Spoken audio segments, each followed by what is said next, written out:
সিলেট থেকে সরাসরি যোগ দিচ্ছেন সহকর্মী আজহারউদ্দিন শিমুল। শিমুল, কেমন দেখছেন, কি আয়োজন চলছে?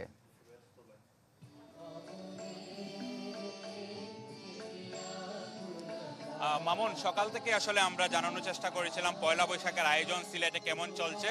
এই মুহূর্তে আমরা রয়েছি নগরীর শ্রীহট্ট সংস্কৃত কলেজে। এখানে আয়োজন চলছে। কিছুক্ষণ আগে কিন্তু এইমাত্র গানটি শেষ হয়েছে এবং সিলেটে এখানের আয়োজন ছাড়াও কিন্তু জেলা প্রশাসনের আয়োজন রয়েছে ঠিক পার্শ্ববর্তী একটি কলেজে, ব্লুবার্ড স্কুল অ্যান্ড কলেজে। এছাড়া সকালে কিন্তু আমরা দেখেছি বিভিন্ন সাংস্কৃতিক সংগঠন কিন্তু নিজেদের মতো করে অনুষ্ঠান আয়োজন করেছে এবং সিলেটে আজকে সবচেয়ে একটি বড় আনন্দ শোভাযাত্রা বের করেছে সিলেট জেলা প্রশাসন এবং সেটি নগরীর বিভিন্ন এলাকা প্রদক্ষিণ করে ব্লুবার্ড স্কুলে গিয়ে শেষ হয়। এবং এখানে যে আয়োজনটি চলছে, আনন্দলোকের আয়োজনে এই আয়োজনটি চলছে এবং তারা সকাল থেকে গান, কবিতা এবং নৃত্য পরিবেশন করছেন। এবং আমরা যারা সাধারণ মানুষ তাদেরকে জিজ্ঞেস করেছি, তারা বলছেন খুব আনন্দ নিয়ে তারা কিন্তু এই অনুষ্ঠান স্থলে আসছেন এবং তারা এই আনন্দ আসলে উদযাপন করছেন। নগরের বিভিন্ন প্রান্ত থেকে কিন্তু লোকজন আসা শুরু করেছেন। এবং আইন শৃঙ্খলার কথা যদি বলি, আমরা গতকাল থেকে দেখেছি আইন শৃঙ্খলা বাহিনীর সদস্যরা কিন্তু নিশ্চিত নিরাপত্তায় যাতে বজায় থাকে সেজন্য আসলে তারা কাজ করে যাচ্ছেন এবং নগরীর বিভিন্ন মোড়ে মোড়ে কিন্তু আমরা আইন শৃঙ্খলার সদস্য যারা রয়েছেন তাদেরকে দেখেছি। সিলেটে সারাদিনে আয়োজন চলবে। এছাড়া সিলেটের যেসব বিশ্ববিদ্যালয়গুলো রয়েছে সেখানেও কিন্তু আয়োজন চলছে। আমরা একটু যদি দর্শকদের এখানে সরাসরি গান পরিবেশন হচ্ছে সেটা দেখাতে চাই। নিশ্চয়ই শুনতে পাচ্ছেন।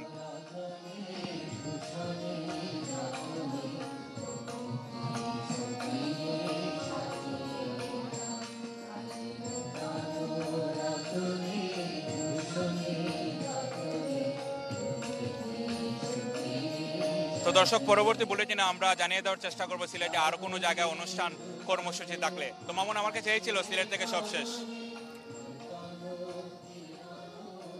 শিমুল, অনেক ধন্যবাদ আপনাকে। আমাদের সঙ্গে সিলেট থেকে যুক্ত হয়েছিলেন সহকর্মী আজহারউদ্দিন শিমুল। এ পর্যায়ে আমরা রাজশাহী যেতে চাই সহকর্মী আবরার সাইদের কাছে। আবরার, সকাল গড়িয়ে দুপুর হলো, আয়োজন কেমন চলছে, মানুষের উপস্থিতি কতটা বাড়লো?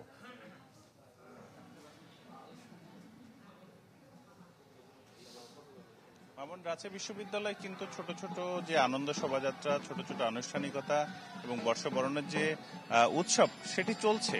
আমরা যেদিকেই তাকাচ্ছি কোনো কোনো বিভাগ, ইনস্টিটিউট কিংবা সংগঠন সকলেই কিন্তু এখানে আজকে আনন্দ উৎসবে নিজেকে উৎসর্গ করেছেন এবং দেখতেই পাচ্ছেন যে এখানে পাশাপাশি ফিলিস্তিনের বিষয়টিও কিন্তু উঠে এসছে এবং তাদের উপর যে নিপীড়ন চালানো হচ্ছে সেই জিনিসটাও তারা বারবার করে আজকে আমাদের এই বড় উৎসবে কিন্তু অংশীদারিত্ব হিসেবে নিয়েছেন। র্যালির কথা যদি বলি, আমি শোভাযাত্রার কথা, শোভাযাত্রা সকাল থেকে বিভিন্ন শোভাযাত্রা আসছে, ক্যাম্পাস ঘুরছে বিভিন্ন জায়গাতে। তবে এখন একটি শোভাযাত্রা দেখতে পাচ্ছি গণযোগাযোগ বিভাগের, বেশ বর্ণাঢ্য এবং এর পরপরই কিন্তু আছে চারুকলা যে অনুষদ, সেই অনুষদের শোভাযাত্রা। সব মিলিয়ে উৎসব মুখর পরিবেশ এবং যারাই এতে অংশ নিয়েছেন তারা সকলেই বলছেন যে নতুন বাংলাদেশ বিনির্মাণে তাদের যে প্রত্যয়, সেই প্রত্যয় ব্যক্ত করছেন এবং সুন্দর একটি বাংলাদেশ গড়ার দৃঢ় সংকল্প ব্যক্ত করেছেন তারা। পাশাপাশি এই বাংলাদেশে যাতে কোনো বৈষম্য না থাকে, সবাই যাতে সমানভাবে এখানে সুযোগ সুবিধা পায় এবং ভোগ করে সেই সুযোগ সুবিধা, সেটি আসলে নিশ্চিত করতে চান সবাই। সকাল থেকেই যে সাংস্কৃতিক অনুষ্ঠানগুলো হয়েছে পুরো নগরীতে এবং বিশেষ বিশেষ জায়গাতে, সেখানে আমরা দেখেছি আবাল, বৃদ্ধ, বনিতা সবাই কিন্তু অংশ নিয়েছিলেন একভাবে, একই সাজগোজ করে। এবং দেখেছিলাম যে রঙের যে ছটা সেটি সবার মধ্যে ছড়িয়ে পড়েছিল।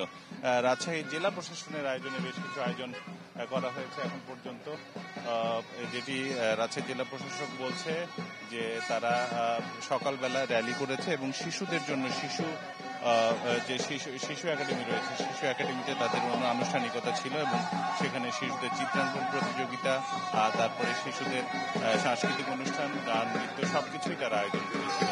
এছাড়া বিভিন্ন জায়গাতে, যেখানে জেলখানা, হাসপাতাল, সেখানে কিন্তু আজকে সারা দিন ব্যাপী তারা ভালো খাবারের আয়োজন করেছে। এর বাইরে বিভিন্ন বিনোদন কেন্দ্রগুলোতে শিশুদের জন্য আজকে এন্ট্রি করা হয়েছে। ফলে দিনটিকে সাজানোর জন্য এবং দিনটিকে অনড়ম্বরভাবে উপস্থাপনের জন্য সব ধরনের প্রস্তুতি ছিল সরকারের পক্ষ থেকে, বিভিন্ন সংগঠনের পক্ষ থেকে। এবং রাজশাহী বিশ্ববিদ্যালয়ে এই আয়োজনকে আরো বর্ণিলভাবে দেখা যায়। আপনারা দেখতে পাচ্ছেন নিশ্চয়ই যে এই ছোট ছোট শোভাযাত্রাগুলো আসলে ক্যাম্পাসগুলো ঘুরে রেখেছে। বাইরে থেকেও অনেকে এসেছেন এটি দেখতে। এ ছিল আমার কাছে রাজশাহী বিশ্ববিদ্যালয় থেকে। আমরা আপনাকে ধন্যবাদ। রাজশাহী থেকে এবার আমরা যেতে চাই রংপুর। যুক্ত হয়েছেন সহকর্মী ফখরুল শাহিন। ফখরুল, বর্ষবরণ উদযাপন কেমন দেখছেন, আয়োজন কেমন চলছে, মানুষের উপস্থিতি কেমন, অংশগ্রহণ সম্পর্কে এবং তাদের প্রতিক্রিয়া সম্পর্কে জানাবেন।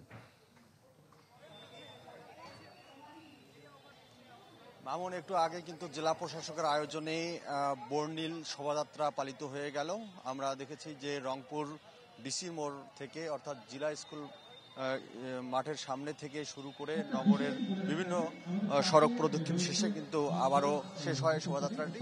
এরপরে কিন্তু রংপুর টাউন হলে আমরা দেখতে পাচ্ছি যে সাংস্কৃতিক পরিবেশনা শুরু হয়ে গেছে। এখানে সকাল থেকেই বিভিন্ন সাংস্কৃতিক সংগঠনের আয়োজনে এখানে কিন্তু নানা ধরনের সঙ্গীত পরিবেশন এবং নৃত্য পরিবেশন সহ নানা সাংস্কৃতিক পরিবেশনা কিন্তু এখানে হচ্ছে। আমরা দেখছি যে এখন একটি সাংস্কৃতিক সংগঠন মঞ্চে উঠেছে সাংস্কৃতিক পরিবেশনার জন্য। এবং আপনাকে জানিয়ে দিই সেটি হচ্ছে যে আজকে সকাল থেকেই রংপুরে কিন্তু বিভিন্ন জায়গায় জেলা প্রশাসনের আয়োজনে এবং বিভিন্ন শিক্ষা প্রতিষ্ঠানের আয়োজনে এই বৈশাখের নববর্ষের যে উদযাপন সেটি শুরু হয়ে গেছে। আমি যদি বলি, বেগম রোকেয়া বিশ্ববিদ্যালয়ে আমরা দেখেছি যে সকাল 9:30টার পরে সেখানে একটি নববর্ষের আনন্দ শোভাযাত্রা হয়েছে। আমরা সেখানে দেখেছি যে বর্ণিল শোভাযাত্রা হয়েছে। সেখানে বেগম রোকেয়া বিশ্ববিদ্যালয়ের ভিতর থেকে শুরু করে বাইরে যে সড়কগুলো আছে সড়ক প্রদক্ষিণ করে সেই শোভাযাত্রাটি শেষ হয় এবং সেখানে আমরা দেখেছি যে গ্রামীণ যে ঐতিহ্য সেটিকে কিন্তু শোভাযাত্রায় ফুটিয়ে তোলা হয়েছে। এবং একই সঙ্গে রংপুরের জেলা প্রশাসনের আয়োজনে যে শোভাযাত্রাটি হয়েছে সেখানেও আমরা দেখেছি যে সেখানেও কিন্তু বর্ণিল আয়োজন এবং গ্রামীণ ঐতিহ্য সেটি কিন্তু ফুটিয়ে তোলা হয়েছিল শোভাযাত্রায়। এবং দিনব্যাপী কিন্তু অনুষ্ঠান রয়েছে এই বৈশাখ উপলক্ষে। বিভিন্ন সাংস্কৃতিক পরিবেশনা রয়েছে, বৈশাখী মেলাও রয়েছে। আমরা রংপুর টাউন হল মাঠে আমরা দেখছি যে সেখানে কুটির শিল্পের আয়োজনে সেখানে কিন্তু বৈশাখী মেলার আয়োজন করা হয়েছে। শুধুমাত্র রংপুর শহরে নয়, রংপুরের যে উপজেলা শহরগুলো আছে সেখানেও আমরা খোঁজ নিয়েছি। সেখানেও আমরা জানতে পেরেছি বিভিন্ন শিক্ষা প্রতিষ্ঠানের আয়োজনে সেখানে কিন্তু সকাল থেকেই এই নববর্ষকে উদযাপন করা হচ্ছে।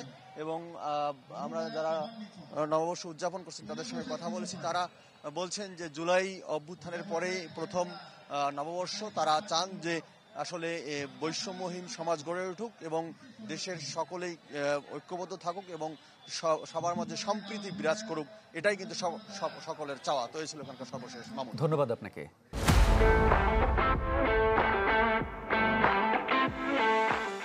দর্শক, আবারও বর্ষবরণের খবর জানাবো। চট্টগ্রামের সিআরবি শিরিষতলা থেকে যুক্ত হচ্ছেন সহকর্মী এমদাদুল হক। এমদাদ, চট্টগ্রামে বর্ষবরণের আয়োজন কেমন চলছে?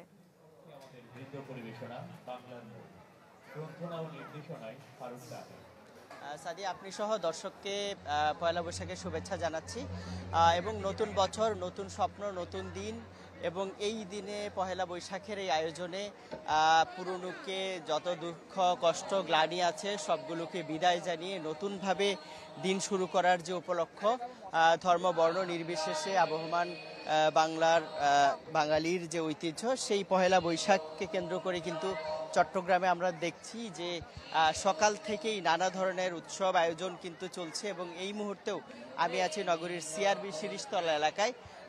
সেখানে আমরা যেটি দেখছি যে নানা শ্রেণী পেশার মানুষ কিন্তু আসছেন এবং এখানে বাংলা নববর্ষ উদযাপন পরিষদ চট্টগ্রাম এর উদ্যোগে কিন্তু সকাল 7:30 থেকে বর্ষবরণ আয়োজন চলছে এবং সেখানে সকাল থেকে বিভিন্ন সামাজিক সাংস্কৃতিক সংগঠন কিন্তু তারা পরিবেশনা করছে এবং প্রায় 56টি সাংস্কৃতিক সংগঠন কিন্তু পরিবেশন করবে। এবং একই সাথে আজকেই এখানে জাতীয় খেলা কাবাডি প্রতিযোগিতার কিন্তু আয়োজন রয়েছে। তো সব মিলে আসলে এই যে আয়োজন, এবং আরেকটি বিষয় জানিয়ে রাখি যে পয়লা বৈশাখের যে অন্যতম অনুষঙ্গ বর্তমানকালে যে আনন্দ শোভাযাত্রা, সেটিও কিন্তু কিছুক্ষণ আগেই সম্পন্ন হয়েছে, যেখানে চারুকলার শিক্ষার্থী সহ বিভিন্ন শ্রেণী পেশার মানুষ তারা বিভিন্ন ধরনের মুখোশ, বিভিন্ন প্রাণীর প্রতিকৃতি এগুলো নিয়ে কিন্তু শোভাযাত্রায় অংশগ্রহণ করেছেন।